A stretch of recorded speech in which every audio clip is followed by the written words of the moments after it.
نونera پارلمانا Evropayê Venea Xaminei dirand.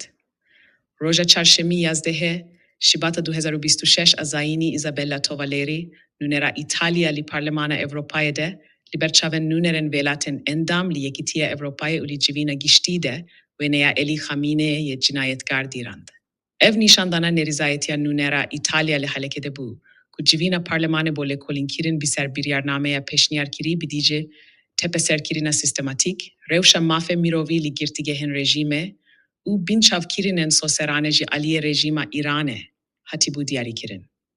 Isabella Tovaleri li vê civînê de bi awayekî tund reksne ji li hevkirina bêşeramanê ya bêşek jî aliyê Rojavayê, digel xirabtirîn dîktatorya olî û îslama radîkal girt û tekez kir ku bêdengî li hember cinayetên rejîma Îranê îxanet bi nirsên mafên mirovî yên Ewropayê ye. Isabella Tovaleri, pêştir jî li sêheftî berî niha, li rûberûyê bînaya Parlemana Ewropayê agir berda Venea Elî Xamineyî û ragihand ku ev karek bu hevgirtin digel swênîşanderên Îranê bi taybet wan cîn û mêran e ku bi biveriyek bê mînak bo rîzgarbûn ji dîktatoriyê şer dikin.